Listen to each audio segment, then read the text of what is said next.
दोस्तों इन दिनों सबसे चर्चित जो मुद्दा है वो है फास्टैग का।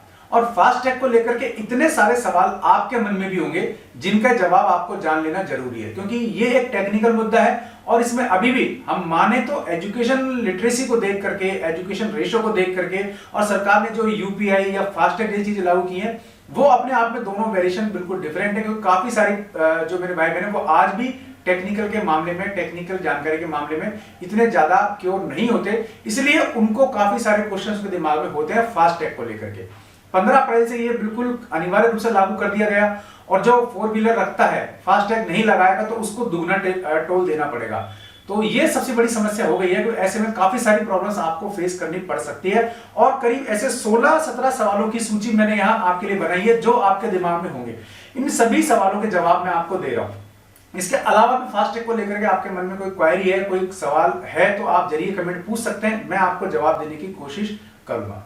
तो सबसे पहला जो सवाल है वो यही है कि फास्टैग की वैलिडिटी कितनी है ना, वैलिडिटी ऑफ फास्टैग या फास्टैग वैलिडिटी। तो ये आपको बता दूं कि फास्टैग की जो वैलिडिटी है वो 5 साल के लिए निर्धारित की गई है। यानी कि आप एक बार फास्टैग खरीदें और उसको अपने कार पर आगे चिपका लें शीशे पर तो वो 5 साल चलेगा, है ना। अब इस बीच मान लीजिए फट जाता है, कट जाता है, आपकी गाड़ी खो जाती है या आपका अकाउंट में कोई मिसिंग हो जाती है तो वो सब भी प्रॉब्लम आपके साथ आ सकती है। डबल टोल कट जाता है या आपका जो टोल वो कटा ही नहीं है, इससे प्रॉब्लम आ सकती है। तो वहां आप क्या करेंगे, ठीक है ना। एक ही फास्टैग से 2 गाड़ियां चला सकते हैं क्या, इस तरह की सारी चीजें मैं आपको बता रहा हूं। तो वैलिडिटी मैंने आपको बता दी कि 5 साल इसकी वैधता है। तो एक बार आप फास्टैग खरीद लीजिए और आपको 5 साल तक इसमें आगे देखने की जरूरत नहीं है, इसको आप रिचार्ज कराते रहिए तो वो आपका काम आगे हो जाएगा। फिर दूसरा सवाल है कि फास्टैग खरीदे तो कितने का आता है। तो देखिए इसमें 2 चीजें हैं, ये इसमें बैंकों की सूची है, मैं आपको दिखाऊंगा कितने सारे बैंक जारी कर रहे हैं। तो आप वहां से किसी भी बैंक से ले सकते हैं, यूपीआई से ले सकते हैं, कहीं से भी आप ले सकते हैं, इसको अमेजन फ्लिपकार्ट से भी ले सकते हैं। ठीक, अब इसकी जो रेट है वो तो 100 रुपए है, लेकिन काफी सारे बैंक इसको फ्री ऑफर कर रहे हैं। तो आप बैंक चुन लीजिए, अपना बैंक जो है आपका जिसमें आपका अकाउंट है वहीं से आप ले तो ज्यादा आपके लिए बेटर रहेगा, क्योंकि वो एक सुरक्षित रास्ता रहेगा आपके लिए फास्टैग का। तो ये 100 रुपए का है, कहीं कहीं सिक्योरिटी मनी 200 रुपए भी ली जा रही है। तो इस तरीके से रेट 100 रुपए इसकी और कहीं कहीं फ्री मिल रहा है, सिक्योरिटी मनी इसकी 200 रुपए है। ठीक, अगला सवाल है कि टोल 2 बार कट जाए तो आपको क्या करना है। तो देखो सीधी सी बात है कि आपने जिस बैंक का आपने फास्टैग खरीदा है आप उसके एचआर में संपर्क करें, आप उसी से संपर्क करें, उसके कस्टमर केयर पर संपर्क करें, वो आपको बताएंगे कि आपको क्या करना है। और एक चीज बता दूं कि आप इसके कस्टमर केयर के नंबर कभी भी गूगल पर सर्च नहीं करें, आप खुद बैंक जाएं या बैंक की ऑफिशियल वेबसाइट पर जाएं और वहीं से उसके कस्टमर केयर नंबर लें, वरना आपके फास्टैग का पैसा तो साफ हो ही जाएगा, आपके अकाउंट का पैसा भी साफ हो जाएगा।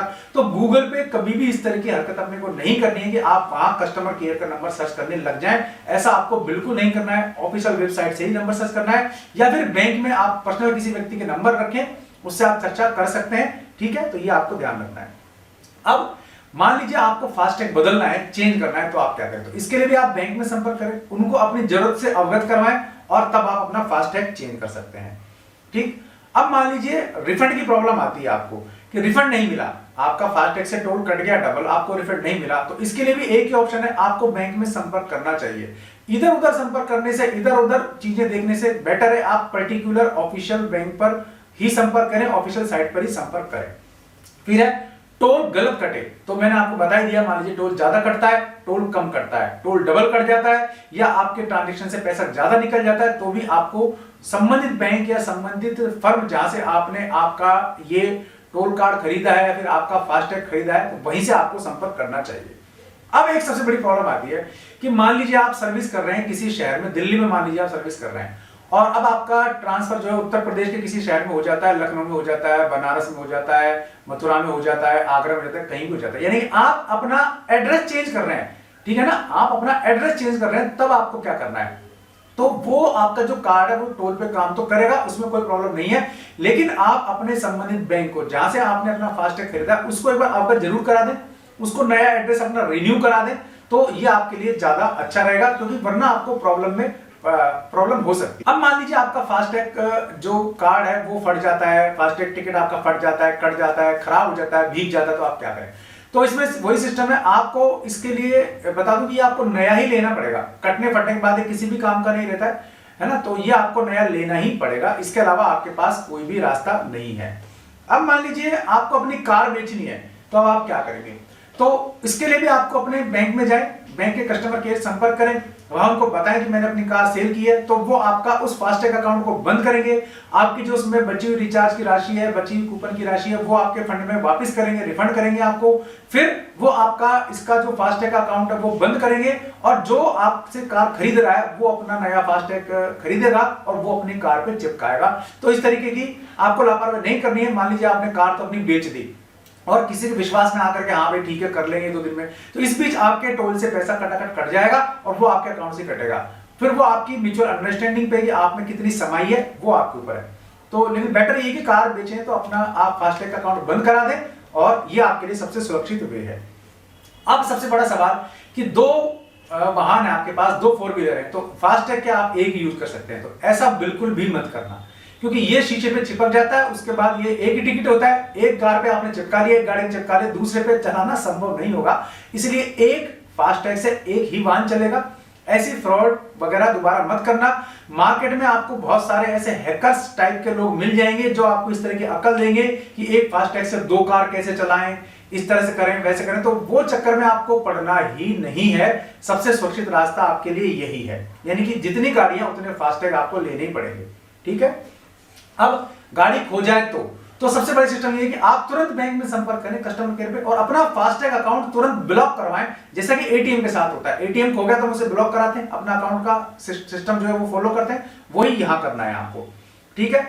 अब एक चीज और, मान लीजिए आपका खाता है बैंक में और गाड़ी जो है आपका कोई रिश्तेदार या आपका बेटा या बेटी चला रही है, उनका खाता नहीं है, तो आज जो फास्टैग है उस पर क्या प्रॉब्लम पड़ेगा, यानी कि जो ब्लड रिलेशन है उसका क्या असर होता है फास्टैग पर।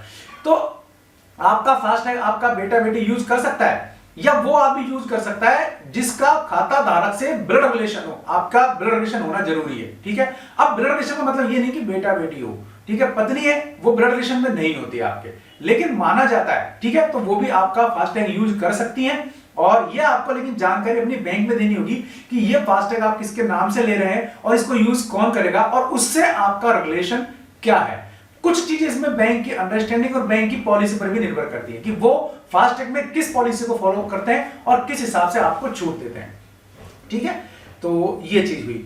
अब फास्टैग के लिए आपको डॉक्यूमेंट्स क्या क्या चाहिए, तो ये मैंने आपको पहले बता दिया। भाई आपको फास्टैग खरीदना है तो बैंक में आपका अकाउंट होना चाहिए, अकाउंट नंबर आपका, पैन नंबर आपका, आधार कार्ड नंबर आपका, गाड़ी आपकी है उसके मालिकाना हक संबंधित डॉक्यूमेंट्स यानी कि उसकी रजिस्ट्रेशन सर्टिफिकेट, उसके परचेजिंग की हो बिल वगैरह कुछ भी हो, तो इसका आप एक बैग बना ले, क्योंकि ये अब आपके लिए बहुत जरूरी रहने वाला है, और उसको गाड़ी में हमेशा रखें। अमूमन हम लोग ये करते हैं, ठीक है ना, हमारे 4 व्हीलर में हम अपना लाइसेंस, पैन कार्ड, आधार कार्ड ये सब रखते हैं, लेकिन अब आपको अपना बैंक वगैरह संबंधी डिटेल भी छोटा मोटा रखना पड़ेगा, ये आपको क्लियर कर लेना चाहिए। अब फास्टैग के लिए डॉक्यूमेंट हो गए। अब फास्टैग वाले बैंक कौन कौन से हैं, तो ये मैं आपको एक बार सूची दिखा देता हूं पूरी कि फास्टैग किस किस बैंक में आपको मिल जाता है। तो फास्टैग वाले बैंक एक बार बता देता हूं आपको कहां से आप ले सकते हैं। ICICI bank, Paytm payments bank से ले ले, आईडीएफसी फास्ट बैंक है, एसबीआई बैंक है, एचडीएफसी है, एक्सिस बैंक है, इक्विटास बैंक है, केवीबी बैंक है, कोटक महिंद्रा बैंक है, यस बैंक है, बैंक ऑफ बड़ौदा है, बैंक ऑफ महाराष्ट्र है, City Union bank, Federal bank, South Indian bank, Ind bank, Saraswat coop bank, Airtel payment bank, Syndicate bank, PNB bank, Nagpur Nagarik cooperative bank, union bank, Fino payment bank, Canara bank, Karur Vyas bank, Punjab Maharashtra and cooperative bank, central bank of India, AU small finance bank और Allahabad bank. तो ये बैंकों की सूची है। आप किसी भी शहर से रहने वाले हैं, किसी भी स्टेट के रहने वाले हैं, एक बार देख लें कि आपको आपका फास्टैग लेना कहां से इजी पड़ेगा, कहां आपका अकाउंट है, और नहीं है तो आपको इनमें अपना अकाउंट मेंटेन करना है और यहां से आपको फास्टैग लेना है। ठीक है। अब कुछ चीजें वो जो आपको जानकारी होनी चाहिए, और आप चूंकि फास्टैग यूज कर रहे हैं तो इसकी ये जो नॉलेज है ये भी आपको होनी जरूरी है, क्योंकि कई बार इससे आपका काम आसान हो जाता है। तो एनईटीसी क्या है, फास्टैग के संबंध में एनईटीसी क्या है, तो यह है नेशनल इलेक्ट्रॉनिक टोल कनेक्शन, यानी कि यही वो टेक्निक है जिससे आपके फास्टैग में से पैसा कट जाएगा आपके अकाउंट में से और टोल वालों को चला जाएगा। ठीक है। और आरएफआईडी टेक्निक क्या है, ये वो टेक्निक है जिसके आधार पर आपका जो कार्ड बना हुआ है फास्टैग कार्ड वो बना हुआ है। तो आरएफआईडी, ठीक है ना, रेडियो फ्रीक्वेंसी आइडेंटिफिकेशन, ठीक है, रेडियो फ्रीक्वेंसी आइडेंटिफिकेशन टेक्निक है जिसके आधार पर आपका टोल अपने आप कट जाता है फास्टैग से। फिर है एनपीसीआई। तो यहां एक चीज होती है कि एनपीसीआई क्या है और एनपीसीआई क्या वास्तव में फास्टैग जारी करता है क्या, ठीक है ना। What is NPCI? तो एनपीसीआई फास्टैग जारी नहीं करता, पहली बात ये आपको क्लियर रखनी चाहिए। एनपीसीआई मतलब national payment corporation of India, यानी कि इसी ने जो है सिस्टम बनाया है एनईटीसी, है ना। और ये इसलिए बनाया है ताकि टोल पर लंबी लंबी लाइनें नहीं लगे, आप वहां से बेहिचक निकल जाए और आपके अकाउंट से टोल का पैसा कट जाए। और टोल को लेकर जो चिकचिकबाजी होती थी, आपने देखा होगा टोल पर, और काफी सारे लोग अपने पद की गर्मी दिखा देते टोल पर, वो नहीं होगी। और टोल वाले जो बदमाशी करते थे वो भी नहीं होगी। जो सिस्टमेटिक टोल है वही आपके अकाउंट से कटेगा, इसके अलावा एक पैसा भी नहीं कट सकता, ठीक है। तो ये काफी सारी चीजें हैं टोल के बारे में जो मुझे लगा कि आप तक जानकारी पहुंचा देनी चाहिए। मुझे जानकारी मिली तो मैंने आप तक पहुंचा दी।